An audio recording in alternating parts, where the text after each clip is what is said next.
da nossa parte ainda vicosa.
اللهم بارك على محمد وعلى آل محمد وبارك على إبراهيم وعلى آل إبراهيم.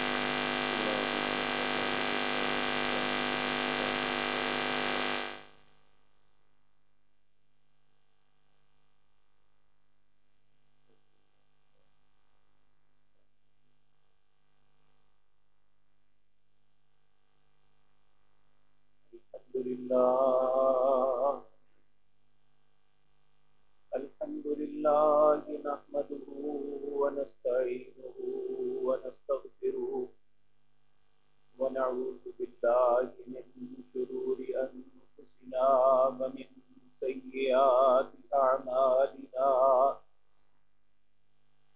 من يهده الله فلا مضل له ومن يضلل فلا هادي له وأشهد أن لا إله إلا الله وحده لا شريك له وأشهد أن محمدا عبده ورسوله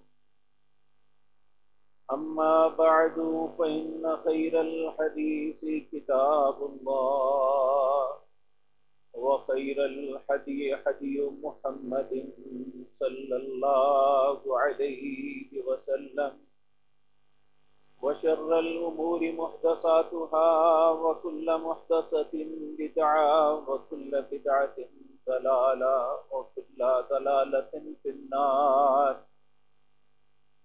رب اشرح لي صدري ويسر لي أمري واحلل عقدة من لساني يفقهوا قولي اللهم انفعنا بما علمتنا وعلمنا ما ينفعنا وزدنا علما ربي أوزعني أن أشكر نعمتك التي أنعمت علي وعلى والدي وأن أعمل صالحا ترضاه وأصلح لي في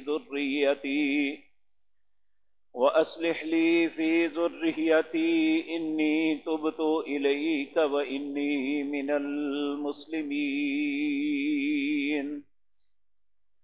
أعوذ بالله السميع العليم من الشيطان الرجيم بسم الله الرحمن الرحيم يا أيها الذين آمنوا كتب عليكم الصيام كما كتب على الذين من قبلكم لعلكم تتقون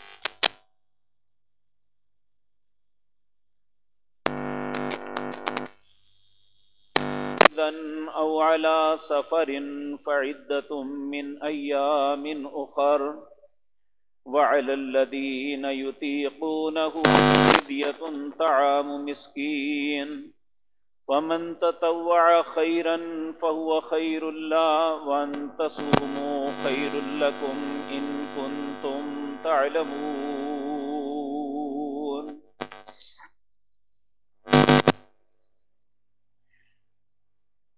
حضرات محترم، انسانی زندگی بڑی تیزی سے گزر رہی ہے اور یہ ایک حقیقت ہے، ہماری زندگی کے فقط وہی لمحات اللہ کی نظروں میں قیمت رکھتے ہیں جب ہم اپنے رب کی عبادت کرتے ہیں، جب اپنے رب کا ذکر کرتے ہیں، جب اپنے رب سے استغفار کرتے ہیں. حقیقتاً ہماری زندگی کی صرف یہی گھڑیاں ہیں جنہیں اللہ کوئی قیمت اور عزت دیتا ہے. زندگی کا وقت بڑی تیزی سے گزر رہا ہے. کتنے ہی لوگ جو پچھلے رمضان سے پہلے اس دنیا میں موجود تھے آج نہیں ہیں، اور اپنی قبر کے اندر سب سے زیادہ وہ اس بات پہ افسوس اور حسرت کرتے ہوں گے کہ کاش ایک سجدہ کرنے کا وقت مل جائے، لیکن وہ نہیں مل سکے گا. میرے عزیز بھائیو، اللہ رب العزت نے ہمیں زندگی اور مہلت دی اور ایک مرتبہ پھر موقع عطا کیا کہ رمضان المبارک ہمارے سر پہ آن پہنچا. جب رمضان المبارک آتا تو نبی مکرم صلی اللہ علیہ وسلم لوگوں کو مخاطب ہو کے فرماتے ایھا الناس قد اظلکم شہر عظیم، اے دنیا جہان کے لوگوں تم پہ ایک بہت عظیم مہینہ سایہ کرنے والا ہے. شہر مبارک، یہ بڑا ہی بابرکت مہینہ ہے.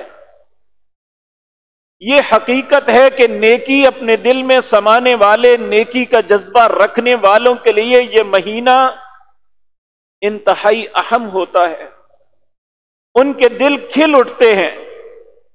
لیکن آج دنیا کے اندر ایک ایسا وقت ہے، یہ بابرکت مہینہ آنے کے باوجود دل بجھے ہوئے ہیں.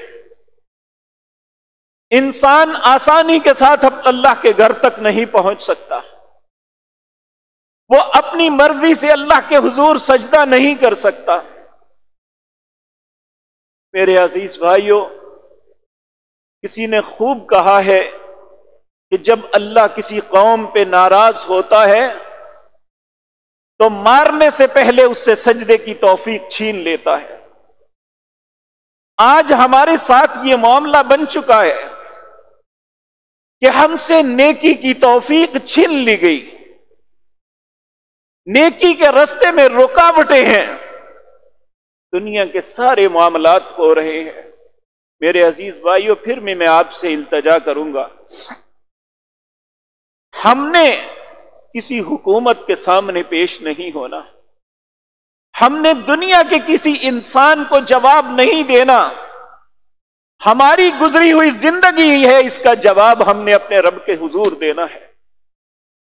اور اگر ہمیں موقع ملے ہے، تنگی سختیاں اپنی جگہ، پہلی قوموں پہ بھی بڑی سختیاں آئیں، بنی اسرائیل پہ اتنی سختی تھی کہ 70 سال تک فرعون یذبحون ابناءکم ویستحیون نساءکم، ان کے بیٹوں کو قتل کرتا تھا اور ان کی بیٹیوں کو زندہ رکھتا تھا اپنی عیاشی اور بدمعاشی کے لیے۔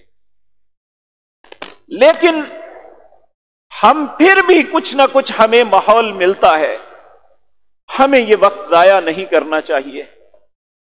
یہ مہینہ بڑی اہمیت کا حامل ہے۔ میرے عزیز بھائیو، ہماری زندگی کا سب سے بڑا فخر ہمارا دین ہے، ہمارا اسلام ہے۔ لیکن یاد رکھیں، اسلام ملازمت کا نام نہیں ہے کہ ہماری بہت اچھے منصب پہ ملازمت ہو۔ اسلام جو ہے یہ کسی بہت بڑے کاروبار کا نام نہیں ہے، اسلام فیکٹریاں اور ٹریڈنگ کا نام نہیں ہے۔ اسلام کس چیز کا نام ہے؟ پیارے نبی جناب محمد الرسول اللہ صلی اللہ علیہ وسلم نے ارشاد فرمایا، بنی الاسلام علی خمس، بند کر دیں، بنی الاسلام علی خمس، اسلام 5 چیزوں سے بنتا ہے۔ نمبر 1، شہادت اللہ الہ الا اللہ وان محمد الرسول اللہ، کہ تم اس بات کی گواہی دو اللہ کے علاوہ ہمارا کوئی الہ نہیں، ہمارا کوئی مشکل کشا نہیں، ہمارا کوئی حاجت روا نہیں، ہماری کوئی بگڑی بنانے والا نہیں، ہمارے حالات کو سدھارنے والی اگر کوئی ذات ہے تو صرف اللہ ہے۔ شہادت اللہ الہ الا اللہ۔ اور اگر ہماری دنیا میں کوئی رہبر ہیں، ہمارے آگو ہیں، ہمارے مرشد ہیں، ہمارے قدوہ ہیں، ہمیں رستہ دکھانے والے ہیں تو جناب محمد الرسول اللہ صلی اللہ علیہ وسلم، اس کے علاوہ کوئی نہیں۔ جب یہ کام ہو جائے تو اسلام 4 چیزوں کی، 4 عبادات کا حکم دیتا ہے۔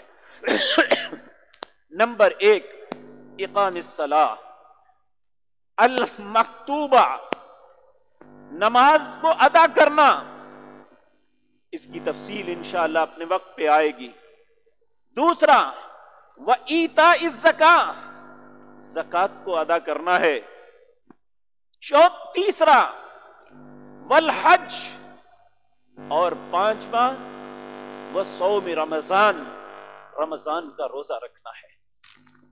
میرے عزیز بھائیوں، کیوں رکھنا ہے؟ کیوں نماز پڑھنی ہے؟ کیوں زکوٰۃ دینی ہے؟ کیوں حج کرنا ہے؟ نبی مکرم صلی اللہ علیہ وسلم کے پاس ایک اعرابی آیا، ایک گاؤں کا بندہ آیا، آ کے عرض کرنے لگا، یا رسول اللہ صلی اللہ علیہ وسلم، دلنی، مجھے کچھ ایسی بات سکھا دیجئے، مجھے کوئی ایسا عمل بتا دیجئے جو میں کر لوں اللہ مجھے جنت دے دے، اللہ مجھے جہنم سے بچا دے۔ نبی مکرم جناب محمد الرسول اللہ صلی اللہ علیہ وسلم نے فرمایا، اگر تو جنت کے حصول کا متمنی ہے، اگر تو یہ چاہتا ہے کہ جنت تیرا مقدر بن جائے، اگر تو چاہتا ہے کہ تو جہنم سے بچ جائے، تو پھر یہ کام کر لے۔ وہ کام کیا ہے؟ نبی مکرم صلی اللہ علیہ وسلم نے فرمایا، ان تعبد اللہ ولا تشرک بی شیئا، صرف اللہ کی عبادت کرنا، اس کے ساتھ کسی کو شریک نہ بنانا، نمبر 1۔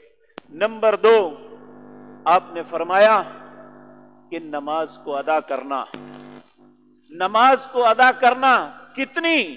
المکتوبہ، جو تجھ پہ فرض ہے، وہ کتنی فرض ہے؟ ایک دن میں 17 رکعتیں ہر انسان پہ فرض ہیں، اس کے بغیر کوئی چارہ نہیں۔ وہ انسان اسلام کے دائرے میں نہیں رہتا جو دن میں 5 مرتبہ 17 رکعتیں ادا نہیں کرتا۔ وہ 17 رکعتیں کس طرح ہے؟ 2 فجر، 4 ظہر، 4 عصر، 3 مغرب، 4 عشاء، یہ فرائض ہیں جو ہر صورت سانس رک جائے نقصان نہیں ہے، اگر نماز نکل جائے تو انسان کا بہت بڑا نقصان ہے۔ پھر اسی طرح اگر اللہ نے مال دیا ہے تو 40 میں سے 39 آپ کے، ایک اللہ کا حق ہے۔ رمضان کے روزے رکھنا، جب اس نے یہ بات سنی، اٹھا، اپنے کپڑے کو جھاڑا، کہنے لگا والذی بعثک بالحق، مجھے اس ذات کی قسم ہے جس نے آپ کو حق کے ساتھ مبعوث کیا ہے، میں نہ اس سے زیادہ کروں گا نہ اس سے کم کروں گا۔ وہ چل پڑا۔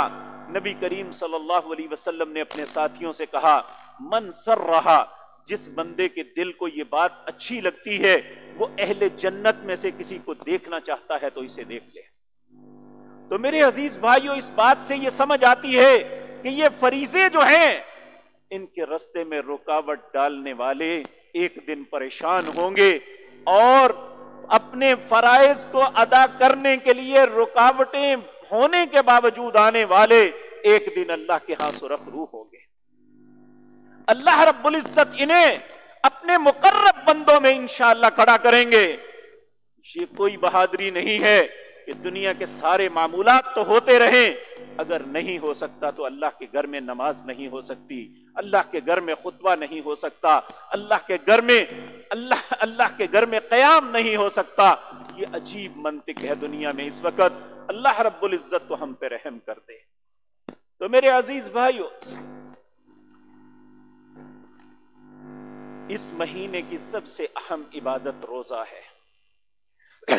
روزہ کیا ہے اور اس کا ملے گا کیا؟ نبی مکرم صلی اللہ علیہ وسلم نے فرمایا من صام فی رمضان ایمانا واحتسابا غفر له ما تقدم من ذنبه، جس بندے نے رمضان کا روزہ رکھا 2 شرطوں کے ساتھ، ایک پہلی شرط ایمانا، ایمان کی حالت میں، دوسرا واحتسابا، اپنا محاسبہ کرتے ہوئے کہ مجھ میں کہاں غلطی ہے، میں نے اپنی اصلاح کیسے کرنی ہے۔ ایمانا واحتسابا، ایمان کی حالت میں روزہ رکھا اور اپنا محاسبہ کرتے ہوئے رکھا۔ زندگی میں اتنے گناہ ہیں کہ گن نہیں سکتے۔ اللہ رب العزت فرماتے ہیں جب ایک روزہ رکھ کے افطار کرے گا غفر له ما تقدم من ذنبی، اللہ سارے گناہوں کو معاف کر دیں گے۔ اور اسی طرح رات کا قیام ہے۔ نبی مکرم صلی اللہ علیہ وسلم نے فرمایا من قام فی رمضان، جس نے رمضان کی رات کو قیام کیا 2 شرطوں کے ساتھ، ایمانا واحتسابا، ایمان کی حالت میں اور اپنا محاسبہ کرتے ہوئے، جب وہ قیام کر کے فارغ ہوگا غفر له ما تقدم من ذنبک، اللہ ساری خطاؤں کو معاف کر دیں گے۔ تو میرے عزیز بھائیوں، یہ جس طرح ہم ایک نئے سیزن پہ اپنے سارے لباس نکال کے دھوبی کو دیتے ہیں، پیٹیوں سے نکال کے، سردی آئے تب، گرمی آئے تب، موسم تبدیل ہوتے اپنے لباس دھوبی کو دیتے ہیں کہ سارے دھو کے صاف ستھرے کر کے ہمیں دے دو، ہم ایک نئے موسم کا آغاز کر رہے ہیں۔ اسی طرح ہماری زندگی کا ایک نیا موسم شروع ہونے لگا ہے، ہم اپنے گناہوں کو دھونے کے لیے اللہ کی بارگاہ میں جمع ہو جائیں، ہم اپنی خطاؤں کی معافی کے لیے اپنے رب کے سامنے جھک جائیں، ہم اپنی خطاؤں کی معافی کے لیے قرآن کی تلاوت کے لیے اکٹھے ہو جائیں۔ تو میرے عزیز بھائیوں، تو روزہ جو ہے یہ ہمارے گناہوں کی پاکیزگی کا سبب بنے گا، بلکہ نبی مکرم صلی اللہ علیہ وسلم نے تو یہاں تک کہا کہ لوگوں، ہر عمل جو بھی ابن آدم کرتا ہے، میں نے ہر عمل کی ایک قیمت رکھی ہے۔ نماز پڑھو گے یہ اجر ملے گا، خرچ کرو گے یہ اجر ملے گا، سبحان اللہ کہو گے یہ اجر ملے گا، الحمدللہ کہو گے یہ اجر ملے گا، اللہ اکبر کہو گے یہ اجر ملے گا۔ لیکن روزے کے متعلق اللہ رب العزت نے فرمایا الصوم لی وانا اجزی بہ، یہ روزہ صرف میرے لیے ہے، یہ کسی کو نہیں دکھا سکتے۔ آپ دیکھیں، ہم کلی کرنے کے لیے پانی منہ میں ڈالتے ہیں، دنیا کی کوئی طاقت، دنیا کی کوئی آنکھ ہمیں نہیں دیکھ سکتی، لیکن ہم اس پانی کے ایک قطرے کو بھی اپنے حلق سے آگے نہیں جانے دیتے۔ کس لیے؟ کہ ہمارا رب، لوگ تو نہیں دیکھ رہے، ہمارا رب تو دیکھ رہا ہے، تو اس کے لیے ہم سارا دن بھوک اور پیاس میں کاٹتے ہیں۔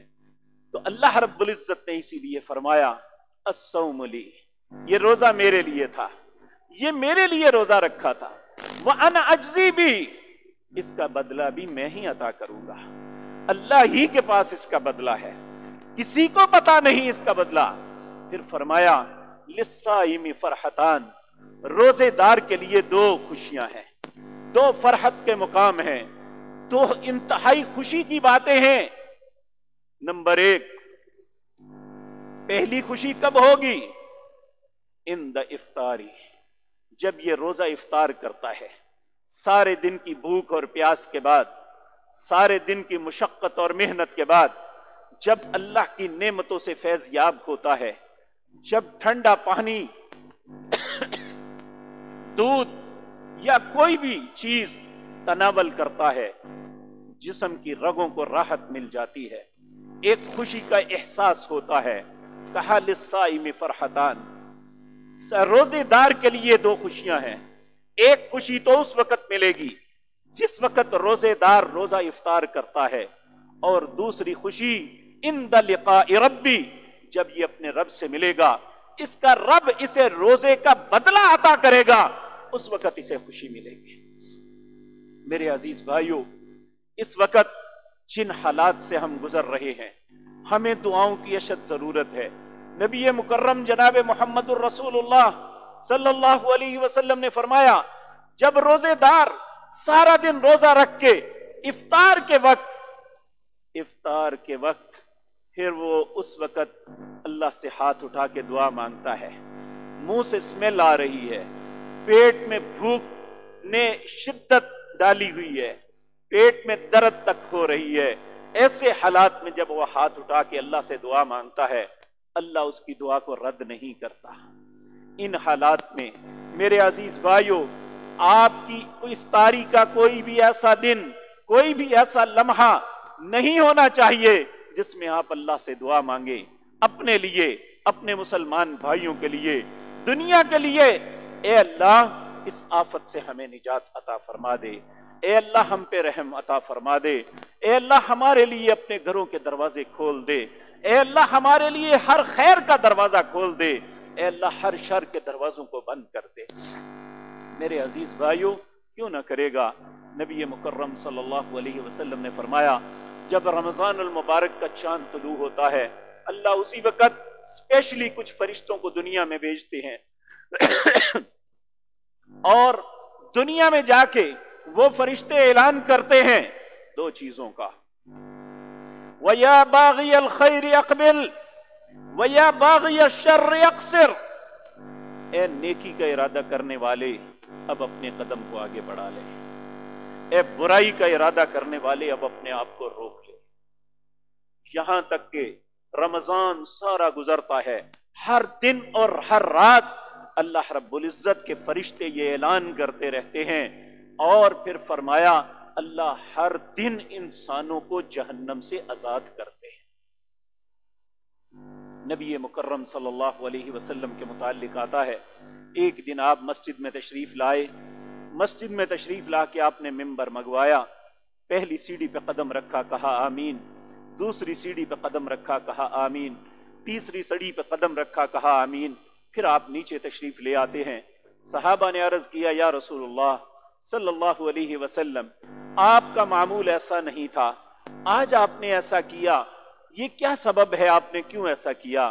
آپ نے فرمایا میرے صحابہ میرے پاس جبریل آئے، جب میں نے پہلی سیڑھی پہ قدم رکھا مجھے کہنے لگے اے میرے پیارے نبی جناب محمد الرسول اللہ صلی اللہ علیہ وسلم، آپ کی امت کے لیے یہ ہے جس کی زندگی میں رمضان آیا اس نے اس رمضان سے فائدہ اٹھا کے اللہ سے معافی نہ لے لی، اپنے اوپر جہنم کی آگ کو حرام نہ کروا لیا، اپنے لیے جنت کو واجب نہ کروا لیا، اس کے لیے ہلاکت ہے۔ میں نے کہا آمین، ہاں ایسے شخص کے لیے ہلاکت ہی ہونی چاہیے جس کی زندگی میں رمضان آیا لیکن اس نے اپنے گناہوں کی معافی نہ طلب کی، جس نے اچھے کام کر کے اپنے رب کو راضی نہ کیا، اس کے لیے ہلاکت ہے۔ آپ نے پھر فرمایا جب میں دوسری سیڑھی پہ قدم رکھا تو پھر جبریل میرے پاس آئے، کہا جس کے کانوں میں آپ کا نام مبارک پڑے وہ آپ پہ درود نہ بھیجے تو ایسے شخص کے لیے بھی ہلاکت ہے۔ میں نے کہا آمین۔ پھر تیسرا فرمایا جس کی زندگی میں اس کے ماں باپ بوڑھے، اس کی زندگی میں اس کے پاس رہے، اس نے ان کی خدمت کر کے جنت کو اپنے لیے واجب نہ کر لیا، اس کے لیے بھی ہلاکت ہے۔ تو اس لیے میرے عزیز بھائیوں، رمضان المبارک آج رات مغرب کی نماز کے بعد شروع ہو رہا ہے، ہم سارے جستجو میں لگ جائیں، ایک تو ہمارے گناہوں کی معافی ہو جائے اور شاید ہمیں میں سے کسی کے ایسے خطائیں ہوں جس کی وجہ سے پوری دنیا کے اندر یہ ایک مصیبت مسلط ہے، وگرنہ اگر ہم میں نہ بھی ہوئی تو ہماری معافی مانگنا، اللہ کے سامنے گڑ گڑانا، اللہ کے لیے بھوک اور پیاس کاٹنا، یہ انشاءاللہ ضرور اللہ کے دل میں رحم پیدا فرما دیں گے۔ تو اس کائنات میں سب سے زیادہ رحیم و کریم تو اللہ کی ذات ہے۔ انسان کا دل سخت ہو سکتا ہے، اللہ اپنے بندوں کے متعلق سخت نہیں ہو سکتے، لیکن اس کے لیے ضروری ہے کہ ہم وہ رستہ اختیار کریں جو پیارے نبی جناب محمد الرسول اللہ صلی اللہ علیہ وسلم کا رستہ ہے۔ وہ کیا ہے کہ جب بھی مصیبت آئے نیکی کی طرف بھاگ پڑو، نیکی کے لیے دوڑ پڑو، اپنے رب کی رضا کے لیے چل پڑو۔ تو ہمیں ایک وقت ملا ہے میرے عزیز بھائیو، یہ یاد رکھیں، ایک سہولت کے دن میں نیکی کرنا، ایک تنگی کے دنوں میں نیکی کرنا، زمین آسمان کا فرق ہے۔ جب انسان تنگی اور ترشی ہونے کے باوجود نیکی سے پیچھے قدم نہیں ہٹاتا، وہ اپنے رب کو راضی کرنے کے لیے چل پڑتا ہے، اگر اسے نیکی سے روک بھی دیا جائے تو پھر بھی اللہ اسے پورا اجر عطا کر دیتے ہیں۔ تو اس لیے ایسے حالات میں ڈس ہارٹ نہیں ہونا، نیکی کے لیے اپنے دل میں عزم کرنا ہے کہ ہم نے انشاءاللہ ہر دن روزہ بھی رکھنا ہے، ہر دن قیام بھی کرنا ہے، اگر ہمیں اجتماعی قیام نہ بھی کرنے دیا ہم انفرادی طور پہ کریں گے، ہم نے اللہ سے معافی لے کے چھوڑنی، کیونکہ میرے پیارے بھائیوں اللہ کے علاوہ ہمارے پاس کوئی رستہ دوسرا نہیں ہے۔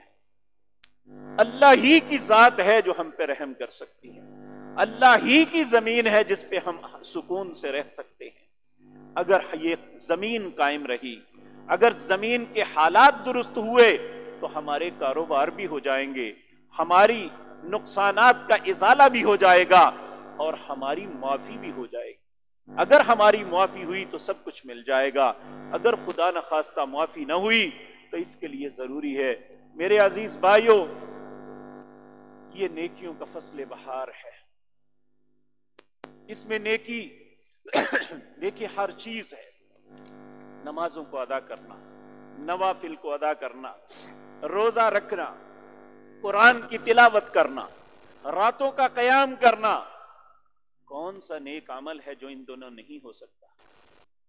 تو جب تک ہمارے پاس فرصت ہے، پہلے ہم اپنے کاروباروں میں مصروف ہوتے تھے، اس میں کوئی شک نہیں کہ ہر شخص کے لیے پریشانی کا وقت ہے، لیکن اس پریشانی کے وقت میں ہم اپنا زیادہ سے زیادہ وقت قرآن کی تلاوت میں، اللہ کے ذکر میں، استغفار میں، لیکن استغفار یہ اللہ کے ساتھ دھوکا نہیں چلے گا۔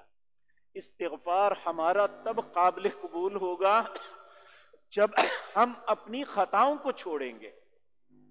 اگر ہم اپنی خطاؤں کو نہیں چھوڑتے تو پھر استغفار بے معنی لفظ ہے، پھر اس کی کوئی حیثیت نہیں اللہ کی نظروں میں. تو اس لیے میرے عزیز بھائیو، ہم آج سے تیاری شروع کر دیں. انشاءاللہ الرحمن نبی مکرم صلی اللہ علیہ وسلم آپ نے اس روزے کی اہمیت کے متعلق جو باتیں بتائی وہ آپ کے سامنے عرض کر چکا. اللہ رب العزت ہمیں توفیق دے. روزے کا آغاز نبی مکرم صلی اللہ علیہ وسلم نے فرمایا انما الاعمال بالنیات، عملوں کا دار و مدار نیت پہ ہے. یہ جو فرض روزہ ہوتا ہے نیت اس کی کرنی لازم ہے، لیکن نیت کیا ہے؟ وہ الفاظ کی ادائیگی نہیں. یہ جو لفظ ہے وَبِ صَوْمِ غَدًا نَبِیتُ مِنْ شَهْرِ رمضان، یہ رسول اللہ کے کلمات نہیں ہے، یہ اپنی طرف سے بنائے. نیت کس کو کہتے ہیں؟ النیت عزم القلب، نیت دل کے ارادے کو کہتے ہیں کہ آپ نے اپنے دل میں ارادہ کرنا ہے کہ میں اللہ کی توفیق سے روزہ رکھوں گا، یہی آپ کی نیت ہے. اور اس کے بعد روزہ رکھنے کے لیے سحری کرنا یہ ضروری ہے. آج جن دنوں میں ہم گزر رہے ہیں، ہمارے گھروں میں ہمارے بچے ساری رات جاگتے ہیں، فجر کی اذان کے وقت سوتے ہیں. یہ بہت بڑا المیہ اور غلط بات ہے. ہمیں اس بات سے اپنے آپ کو بچانا ہے. رات کو قیام کے بعد سوئیں اور سحری کریں. رات کو اس طرح نہیں کہ رات کو بندہ کھا پی کے سو جائے کہ چلو صبح روزہ اسی طرح ہی ہو جائے گا. ایسا نہیں. نبی کریم صلی اللہ علیہ وسلم نے فرمایا اللہ نے ہماری سحری میں برکت رکھی ہے. نبی کریم صلی اللہ علیہ وسلم نے فرمایا اس وقت تک میری امت خیر پہ رہے گی جب تک یہ سحری لیٹ ٹائم یعنی اذان کے معن پہلے کرتی رہے گی، اس وقت تک میری امت خیر پہ رہے گی. تو اگر ہم چاہتے ہیں ہم خیر پہ آ جائیں تو ہمیں سحری کو ترک نہیں کرنا. لازمی چاہے چند نوالے کھا لے، اگر کچھ نہیں تو ایک دو کھجوریں کھا لے. نبی کریم صلی اللہ علیہ وسلم نے فرمایا ہماری سحری کے کھانے میں بہترین کھانا کھجور ہے. تو اس لیے اگر کوئی دل نہیں کرتا تو ایک دو کھجوریں کھا کے تھوڑا سا پانی لے کے یا چائے کا کپ لے کے ہم اپنی سحری کا آغاز کھانے کے بغیر نہ کریں. نبی کریم صلی اللہ علیہ وسلم نے فرمایا اللہ نے اس سحری کے اندر ہمارے لیے برکت رکھی ہے، تو ہمارے روزے میں برکت کا آغاز ہی تب ہوگا جب ہم سحری کے ساتھ اس کا آغاز کریں گے. پھر اس کے بعد جب ہم روزے کا آغاز کرتے ہیں پھر کچھ چیزوں کے اجتناب ضروری ہے. صرف یہ نہیں کہ ہم نے کھانا نہیں، ہم نے پینا نہیں، باقی جو مرضی کرتے رہیں. نبی کریم صلی اللہ علیہ وسلم نے فرمایا من لم یدع قول الزور، جس بندے نے جھوٹ کو نہیں چھوڑا، جس نے گالی گلوچ کو نہیں چھوڑا، جس نے غیبت اور ایک دوسرے پہ بہتان ترازی کو نہیں چھوڑا، وہ شخص اللہ کو اس کی بھوک اور پیاس کی کوئی ضرورت نہیں. وہ سارا دن بھوک پیاس تو کاٹے گا لیکن اسے اجر نہیں ملے گا. دو چیزیں میرے عزیز بھائیوں نیک اعمال کے اندر یاد رکھیں.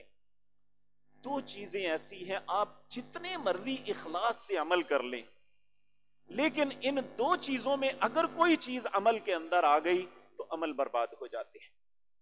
ان میں ایک ہے شرک، اللہ کے ساتھ کسی کو شریک نہ بنانا. کیونکہ اللہ رب العزت نے سورۃ زمر کے اندر یہ فرمایا وَلَقَدْ أُوحِيَ إِلَيْكَ وَإِلَى الَّذِينَ مِنْ قَبْلِكَ لَئِنْ أَشْرَكْتَ لَيَحْبَطَنَّ عَمَلُكَ وَلَتَكُونَنَّ مِنَ الْخَاسِرِينَ. اے میرے پیارے حبیب صلی اللہ علیہ وسلم، میں آپ کی طرف یہ وحی کر رہا ہوں اور آپ سے پہلے سارے انبیاء کو یہ بات کہی تھی کہ اگر شرک کیا تو سارے اعمال برباد ہو جائیں گے، خسارے کے علاوہ کچھ نہیں ملے گا. اس لیے آپ نیک عمل کوئی بھی کریں، وہ روزہ رکھیں، وہ نماز پڑھیں، وہ جمعہ پڑھیں، رات کا قیام کریں، تو اپنے آپ کو شرک سے بچا کے رکھیں. نمبر دو، جو انسان کے نیک اعمال کو برباد کرتا ہے وہ رزق حرام ہے. نبی کریم صلی اللہ علیہ وسلم نے فرمایا صرف ایک لقمہ حرام، صرف ایک. جس بندے نے کھا لیا 40 دن تک وہ اس کے جسم کا حصہ رہتا ہے، 40 دن تک اس کی کوئی عبادت اللہ کے ہاں قبول نہیں ہوتی۔ اس لیے 2 چیزوں سے اپنے آپ کو، میں ہوں یا آپ، ہمیں بچا کے رکھنا ہے، ایک شرک سے اور دوسرا رزق حرام سے۔ اور یاد رکھیں رزق حرام کوئی خاص کسی بندے کے ساتھ نہیں ہے، اگر ایک عالم دین بھی غلط کام غلط طریقے سے رزق کماتا ہے تو وہ بھی حرام ہے اسی طرح۔ اس لیے ان 2 چیزوں سے اگر اپنے آپ کو بچا لیں گے تو ہماری عبادات بچ جائیں گی، ہمارا رب ہم پہ راضی ہو جائے گا۔ اگر یہ چیزیں نہیں ہوں گی تو یاد رکھیں رب کی رضا ممکن نہیں، اس کی ملنے کا امکان نہیں ہے۔ تو اللہ رب العزت ہمیں اس مہینے کی قدر کی توفیق عطا فرمائے۔ پھر آپ نے فرمایا جس نے کسی روزے دار کا روزہ افطار کروایا، نبی کریم صلی اللہ علیہ وسلم نے فرمایا اس روزے دار کے اجر سے کچھ بھی کم نہیں ہوگا، اسے تو اس کا پورا اجر ملے گا، لیکن افطاری کروانے والے کو بھی اللہ اس کے روزے جتنا برابر اجر عطا فرمائیں گے۔ اس لیے یہ ایک بڑا نیکی کا موسم بہار ہے، ہمیں اس کے ایک ایک معاملے میں فائدہ اٹھانا چاہیے۔ نبی کریم صلی اللہ علیہ وسلم نے فرمایا بہترین وہ جو اللہ کے راستے میں کوئی انسان خرچ کر سکتا ہے وہ رمضان المبارک میں ہے۔ تو اللہ کے راستے میں خرچ کریں، اللہ کی بارگاہ میں رکوع اور سجود کریں، اللہ کے سامنے جھکیں، اللہ کی عبادات میں دل لگائیں، قرآن کی تلاوت کریں، اور انشاءاللہ آپ دیکھیں گے اگر ہم نے دل لگا کے اس مہینے کی قدر کی تو اللہ رب العزت ہم سے یہ ساری مصیبتوں کو ٹال دے گا۔ جس طرح ہمیں اندیشوں کا اظہار کیا جا رہا ہے کہ اتنی موتیں ہو جائیں گی، اتنے لوگ مر جائیں گے، واللہ باللہ سمت اللہ، ہم ضد سے نہیں کہتے، ہمیں اپنے رب پہ بھروسہ ہے، ہمیں اپنے رب پہ بھروسہ ہے۔ میرے بھائیوں، آج صبح ایک دوست بتا رہے تھے کہ وہ کہنے لگے کہ دنیا میں بامقصد زندگی کن کی ہے؟ اس نے ایک غیر مسلمان، ایک عیسائی اسکالر لکھ رہا ہے کہ دنیا میں اگر کسی کی زندگی مطمئن ہے، کسی کی زندگی کسی کام کی ہے تو وہ صرف مسلمان کی ہے۔ اس نے کہا ہے کیا سبب؟ اس نے کہا ہر شخص اس پہ جب بھی مصیبت آتی ہے وہ سمجھتا ہے کوئی میرے اوپر سایہ نہیں، کوئی میری مصیبت ٹالنے والا نہیں، لیکن مسلمانوں کا ایک ایسی ذات پہ اعتماد ہے جنہیں وہ رب کہتے ہیں، وہ اس پہ بھروسہ کرتے ہیں، اس کا بھروسہ ہی انہیں زندگی دیتا ہے، ان کا بھروسہ ہی انہیں صبر دیتا ہے، ان کا بھروسہ ہی انہیں مایوسی سے بچاتا ہے۔ آج ہمیں بھی اپنے رب پہ بھروسہ ہے، ہمیں اپنے رب پہ توقع ہے کہ یہ بیماری یہ مصیبت اللہ کی طرف سے ہے۔ اور آج آپ دیکھ لیں کہ یہ بات دنیا تسلیم کرتی ہے کہ سب سے زیادہ نقصان اگر دنیا کے ممالک میں کسی کا ہے تو وہ مسلمانوں کا ہے، اموات سب سے کم ان کی ہیں۔ تو یہ اللہ کا فضل نہیں تو اور کیا ہے ہم پہ؟ ہمیں اللہ کا اس بات پہ شکر ادا کرنا چاہیے کہ ہمارے مالک و خالق نے ہمیں ان مصیبتوں میں مبتلا نہیں کیا جن میں غیر مسلمان اس وقت مبتلا ہیں۔ جس خوف کے اندر وہ زندگی بسر کر رہے ہیں اللہ نے وہ خوف ہم پہ نہیں ڈالا۔ اس کا سبب صرف یہ ہے کہ ہم مسلمان ہیں، ہمارے اندر ایک بھروسہ ہے کہ ہمارا ایک رب ہے، ہمارا ایک مالک ہے جو ہماری اللہ لا الہ الا هو الحی القیوم لا تاخذہ سنۃ ولا نوم۔ اللہ وہ ذات پاک ہے جس کے علاوہ کوئی الہ نہیں، الحی وہ زندہ ہے، القیوم یہ کائنات کا سارا نظام اسی کی مہربانی سے قائم ہے۔ تو آج اگر ہمیں کچھ حوصلہ ہے تو اپنے رب کی وجہ سے، اگر آج ہمیں کچھ تسلی ہے، ہمیں امید کی کرن ہے تو صرف اپنے رب کی وجہ سے ہے۔ تو میرے عزیز بھائیوں، جب ہمیں اپنے رب پہ یہ بھروسہ ہے کہ ہمارا رب ہی سب کچھ کرتا ہے تو پھر اس مہینے کی قدر کیجیے، آپ اپنی اولادوں کو نیکی کی طرف لائیں اور روزے رکھوائیں، رات کا قیام کریں اور قرآن کی تلاوتیں کریں، دن میں چلتے پھرتے استغفار کریں، نبی مکرم پر درود بھیجیں۔ یہی وہ چیزیں ہیں جو انشاءاللہ ہمیں ان مصیبتوں سے نکال دیں گی۔ ہمیں اللہ پھر خوشی کے دن عطا کرے گا، اللہ پھر اپنے گھروں میں رونقیں بخشے گا۔ اللہ انشاءاللہ اللہ ہم پہ رحم فرمائے، اللہ ہم سب کو توفیق دے دے۔ آپ اس دعا کو ضرور اپنی نماز کے بعد پڑھیں، ربی اعنی علی ذکرک و شکرک و حسن عبادتک۔ اے اللہ تو ہمیں توفیق دے ہم تیرا ذکر کر سکیں، اے اللہ تو توفیق دے کہ تیرا شکر ادا کر سکیں، اے اللہ تو ہماری مدد فرما ہم اچھے طریقے سے تیری عبادت کر سکیں۔ اے مالک الملک ہمارا بھروسہ تجھ پہ ہے، ربنا علیک توکلنا، اے مالک الملک ہمارا بھروسہ تیری ذات پہ ہے، وَإِلَيْكَ أَنَبْنَا، اے اللہ ہم نے لوٹ کے بھی تیرے پاس آنا ہے، وَإِلَيْكَ الْمَصِيرُ، تیری ہی طرف لوٹنا ہے۔ اے مالک الملک ہم سب پہ رحم فرما دے۔ اقول قولی ھذا واستغفر اللہ۔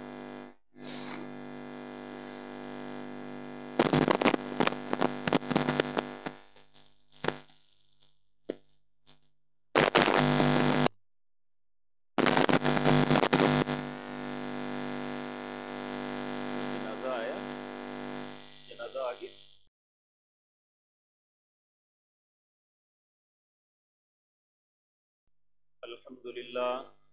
الحمدللہ نحمده ونستعینه ونستغفره ونعوذ باللہ من شرور انفسنا ومن سیئات اعمالنا، من يهده الله فلا مضل له ومن يضلل فلا هادي له، واشهد ان لا اله الا الله وحده لا شريك له واشهد ان محمدا عبده ورسوله، اما بعد فاعوذ بالله السميع العليم من الشيطان الرجيم بسم الله الرحمن الرحيم، ان الله وملائكته يصلون على النبي يا ايها الذين امنوا صلوا عليه وسلموا تسليما، اللهم صل على محمد وعلى آل محمد كما صليت على إبراهيم وعلى آل إبراهيم إنك حميد مجيد، اللهم بارك على محمد وعلى آل محمد كما باركت على إبراهيم وعلى آل إبراهيم إنك حميد مجيد۔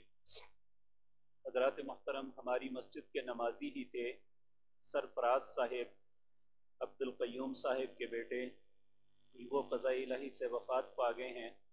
انشاءاللہ الرحمن نماز کے فوراً بعد ان کی نماز جنازہ بھی ادا کریں گے۔ نماز کے اندر ہم قنوت نازلہ اپنے رب سے التجا کریں گے، اے اللہ ہمارے حالات پر رحم فرما دے، اللہ ہمارے لیے آسانی کے دروازوں کو کھول دے، اے اللہ اس مصیبت کو ہم پہ ٹال دے، اے اللہ ہمارے بیماروں کو شفا عطا فرما، اے اللہ ہمارے پریشان حال لوگوں کی پریشانیوں کو دور فرما دے، اے اللہ ہمارے فوت شدگان پر رحم فرما، اے مالک الملک تو ارحم الراحمین ہے، اے اللہ ہمارے ساتھ رحم والا معاملہ فرما دے۔ سبحان ربک رب العزت عما یصفون وسلام علی المرسلین والحمد للہ۔